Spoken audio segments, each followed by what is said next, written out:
À l'heure de débuter l'Euro, beaucoup pensaient que la France était l'ultra favorite, mais ce n'est pas ce qui semble se passer. Et donc aujourd'hui, nous allons voir qu'est-ce que la France a à nous offrir pour la suite du tournoi. Bonjour à tous, moi c'est Enzo de BeFootball et bienvenue dans cette nouvelle vidéo.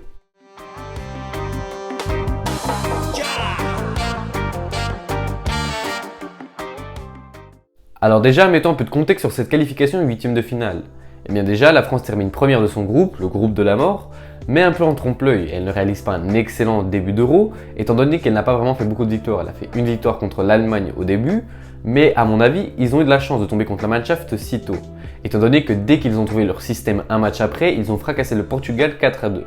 Ensuite, il y a ce match contre la Hongrie, un partout, qui a choqué tout le monde, mais en même temps, on sait que la France a extrêmement de mal contre les blocs bas, et c'est ce qui s'est passé, la Hongrie a joué en bloc bas. Et pour terminer, il y a eu ce match contre le Portugal, 2 partout, un match incroyable, 3 pénaltys, vraiment je comprends pas. Le match où Benzema s'est délivré, il a marqué son doublé, il a enfin rompu la malédiction si je puis dire, mais voilà, ça reste un match nul, pas incroyable. Et donc pourquoi je m'acharne un peu sur l'équipe de France? Bon, s'acharner c'est un grand mot, mais c'est tout simplement parce que la France est arrivée à la compétition avec énormément de confiance. Il disait dans les interviews, déjà par rapport à la Coupe du Monde, quand il disait qu'est-ce que vous feriez si vous gagnez le trophée, il disait des trucs incroyables et par exemple là il disait rien parce qu'il disait on sait jamais, peut-être qu'on va le gagner. Donc il sentait vraiment, on avait vraiment l'impression que l'équipe se pensait déjà vainqueur de l'Euro. Et ça m'a un peu énervé. Et aussi, surtout, pendant les matchs, ils semblaient avoir perdu toute cette confiance et perdre leur jeu, comme face à la Hongrie par exemple. Et justement, ça c'est peut-être dû à l'énorme pression mise par les médias, étant donné que les médias, dès le début de l'Euro, commençaient à dire les champions du monde, etc., etc. Ils ont gagné, la meilleure attaque d'Europe, tous les pays nous les envient. Et ça, honnêtement, à mon avis, ça a foutu la pression aux joueurs de l'équipe de France. Mais donc, la France se qualifie en huitième de finale et chope l'adversaire, pas le plus facile, pas le plus compliqué, il chope la Suisse. Honnêtement, à mon avis, pour l'équipe de France, c'est un bon adversaire parce que c'est pour se mettre un peu en jambe, on va dire. Et à mon avis, ils peuvent passer. Bon, et bien déjà, qu'est-ce que ça donne pour l'équipe? À mon avis, Didier Deschamps va arriver avec un 4-2-3-1 comme face au Portugal. Mais ce ne sera pas la même composition, pas les mêmes joueurs. Bon, et bien déjà au goal, il y a Hugo Lloris, c'est un top gardien, une référence à son poste, donc voilà. Ensuite, en charnière centrale, on a Varane Kimpembe. Et honnêtement, elle me surprend depuis le début de l'Euro. Elle est exceptionnelle. Quand je dis elle me surprend, c'est pas que je la voyais à un niveau moindre, mais ce que je veux dire, c'est qu'elle montre vraiment un niveau incroyable. Vraiment, c'est pour moi une des meilleures défenses de l'Euro, en tout cas en ce début d'Euro. Ensuite, eh bien, elle a ce poste de défenseur droit. Et là, c'est un peu plus compliqué. On peut voir que Jules Koundé n'est pas forcément la solution miracle à Benjamin Pavard. Et on devrait sûrement s'attendre à revoir le Bavarois dans les prochains matchs. Et donc pour ce poste, ça s'annonce un peu compliqué, étant donné que les deux n'ont pas réalisé un très bon début d'Euro. Au poste de défenseur gauche, qu'est-ce que ça annonce? Eh bien là, c'est encore plus compliqué. Lucas Digne s'est blessé, Lucas Hernandez s'est blessé, Adrien Rabiot l'a remplacé lors du match contre le Portugal, mais il n'a pas été excellent, même s'il a montré une attitude exemplaire. Mais bon, il a aussi dit qu'il avait des douleurs, qu'il ressentait une certaine gêne depuis le début de l'Euro, donc je pense que Didier Deschamps va essayer de ne pas le surutiliser. On pourrait utiliser par exemple Kimpembe selon certains, genre on mettrait Kimpembe à gauche et en charnière centrale Clément Lenglet et Varane, mais à mon avis c'est pas la meilleure solution, déjà parce que j'ai pas envie de voir Clément Lenglet, il est nul à mon avis, bon j'exagère mais vous avez compris ce que je veux dire, et surtout Kimpembe Varane c'est tellement exceptionnel que ce serait tellement dommage de gâcher cette charnière centrale, pardon. Et donc personnellement j'aimerais voir Léo Dubois, alors certes c'est un défenseur droit de métier, mais il a déjà joué à gauche, à Lyon par exemple, ou même à Nantes lors de ses années précédentes. Mais donc justement, contrairement à Kimpembe par exemple, c'est un joueur qui a joué défenseur gauche récemment. Kimpembe quand il jouait défenseur gauche était en saute de formation, donc voilà. Donc au moins Léo Dubois mettrait de l'expérience à ce poste. Après il y aurait aussi la possibilité du 3-4-3, mettant 3 défenseurs, par exemple Kimpembe, Varane et Clément Lenglet. Mais à mon avis, Didier Deschamps va pas changer toute son animation en milieu d'Euro. Donc pour moi, la meilleure solution, c'est Léo Dubois. Bon, ensuite au milieu de terrain, il y a cette paire Pogba-Kanté. Bon ça, exceptionnel comme d'habitude, rien à dire. En plus, Pogba cette année apporte vraiment offensivement. Face au Portugal, c'est lui qui fait la passe décisive à Benzema, c'est lui qui fait la passe pour le penalty d'Mbappé, c'est lui qui a failli marquer sur cette latte transversale. Donc honnêtement, il fait un excellent début d'Euro, Pogba, et c'est aussi le cas d'N'Golo Kanté.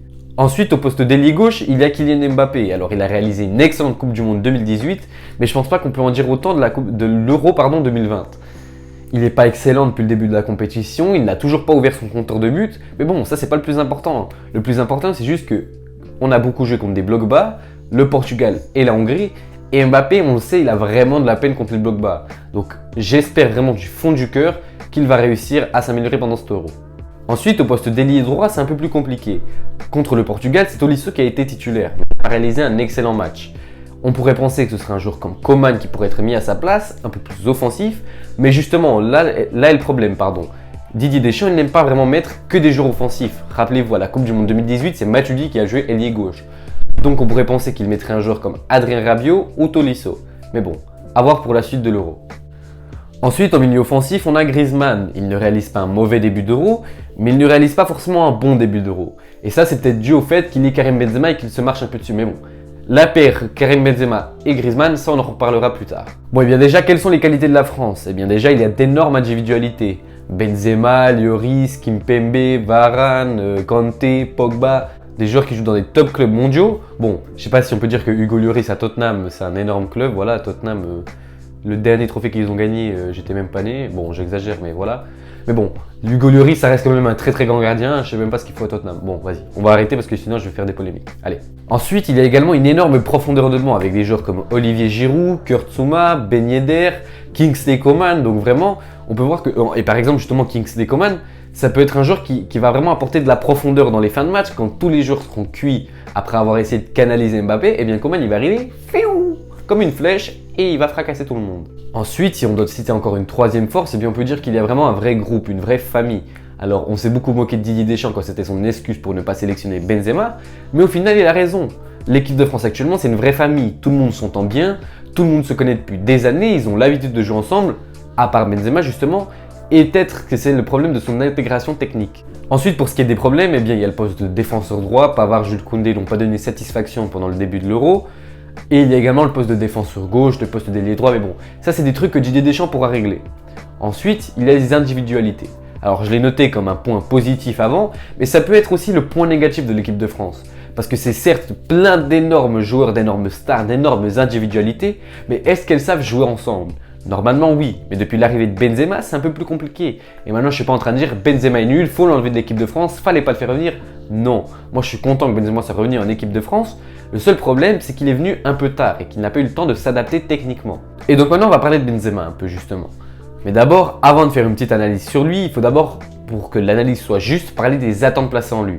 Étant donné que, à mon avis, elles sont vraiment inappropriées. Parce qu'il y avait vraiment le clan de ceux qui ne voulaient pas que Benzema vienne, et surtout le clan qui voulait absolument que Benzema vienne et pensait que c'était la solution miracle, qu'on irait tout gagner avec Benzema. Mais non, calmez-vous. Benzema vient d'arriver, il ne va pas s'intégrer techniquement direct, et du coup, dès qu'il fait des mauvaises performances, les gens pensent que Benzema c'est devenu le GOAT, le meilleur joueur de l'histoire du football. C'est un joueur exceptionnel, mais c'est pas parce que lui va arriver que la France va gagner tous ses matchs 3-0. Et donc les attentes placées en lui ont un peu biaisé les analyses. Et donc pour ce qui est des performances, il offre de nombreuses solutions sur le terrain offensivement, étant donné qu'il a un poste très libre. Ensuite, il touche également le ballon, il aime vraiment participer à la construction du jeu. Comme j'aime bien le dire, c'est un numéro 9 avec l'âme d'un numéro 10. Il attire également les défenseurs et ça libère de l'espace par exemple pour Mbappé. Et d'ailleurs Mbappé, il s'entend très bien avec lui et ça je le noterai vraiment comme un point positif. Mbappé, Real, coïncidence, je ne crois pas.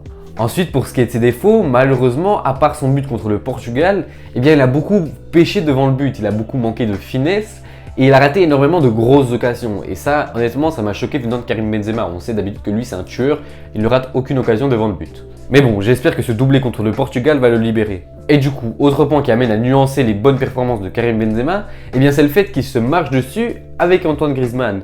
Et oui, les deux joueurs ont des postes très libres et du coup, c'est le fait qu'ils se marchent dessus. Ils jouent dans les mêmes zones de terrain. Mais bon, espérons qu'avec l'expérience, et peut-être même pas maintenant pour cet Euro, mais que plus tard, dans les prochaines compétitions, bien, ils sauront jouer ensemble. Ou tout simplement, peut-être que c'est Didier Deschamps qui devrait faire jouer Benzema dans un autre style de jeu. Parce qu'on le sait, Benzema peut jouer dans beaucoup de styles de jeu. Il n'avait pas du tout le même style de jeu quand Ronaldo était au Real et quand il n'était plus. Donc, pour moi, peut-être c'est le problème. Peut-être pas, je dis pas que Didier Deschamps est un problème, mais juste que peut-être il devrait faire jouer Benzema à un poste moins libre. Comme ça, Griezmann peut jouer plus librement. Ou l'inverse. Mais ça va être un truc très compliqué pour les deux. Et donc, à mon avis, si Benzema n'est pas exceptionnel en ce début d'Euro, c'est tout simplement parce qu'il n'a pas eu le temps de s'adapter techniquement et tactiquement. Il est arrivé, il a eu que 2 matchs de préparation et bim, à l'Euro directement. Donc, à mon avis, l'année prochaine, il sera déjà très bon techniquement et il sera exceptionnel avec la France. Mais bon, qui sait, dans les prochains matchs, peut-être la France va gagner l'Euro, il va inscrire 5 buts dans les prochains matchs et voilà. Bref, pour moi, Benzema est exceptionnel, il lui faut juste un peu plus de temps pour s'adapter à l'équipe. Et donc, comment la suite de l'Euro se profile-t-il pour l'équipe de France? Eh bien déjà, ce soir, dans quelques heures à peine, bon, sûrement que vous, à l'heure où vous regardez la vidéo, vous savez déjà le résultat, mais la France affronte la Suisse. Et donc, comme je l'ai dit avant, je pense que la France a de la chance de tomber sur les Suisses, étant donné que ce n'est pas l'adversaire le plus coriace. Bon, ce n'est pas non plus le pire adversaire de l'Euro, mais ça peut les mettre en jambe pour la suite de l'Euro s'ils passent. Et à mon avis, on va pas faire de fausse modestie, je pense que la France a largement les capacités pour battre la Suisse. Mais je ne pense pas que ça va être un match facile, je ne pense pas que ça va être un 2-0, un 3-0, même un 3-1, 4-1. Non, je pense que ça va être une victoire de la France à un but d'écart, peut-être même aux prolongations. On le sait, la France ont toujours eu de la peine face à la Suisse, même s'ils les ont toujours affrontés en phase de poule. En plus, on le sait qu'avec des joueurs comme Shaqiri, qui ont un énorme impact physique, ça peut être des mecs qui transforment une équipe complètement, eh bien la France peut peiner. Et on le voit par exemple le match de l'Italie contre l'Autriche. L'Italie a été vue comme la favorite absolue et ils sont allés en prolongation, ils ont gagné 2-1. Ça peut être pareil pour la France. Peut-être pas, peut-être que oui. Et donc personnellement, je pense quand même que la France va battre les Suisses et se qualifier en quart de finale. Donc voilà, c'est terminé pour moi dans cette vidéo. Dites-moi en commentaire qu'est-ce que vous pensez de l'intégration de Karim Benzema à cet Euro. Qu'est-ce que vous pensez de l'équipe de France en général? Pensez-vous qu'ils peuvent gagner l'Euro? Ça, je vous laisse débattre en commentaire. N'hésitez pas à liker, à vous abonner, ça m'aiderait vraiment et ça me ferait vraiment plaisir. Moi, je vous dis à la prochaine pour une nouvelle vidéo. Allez,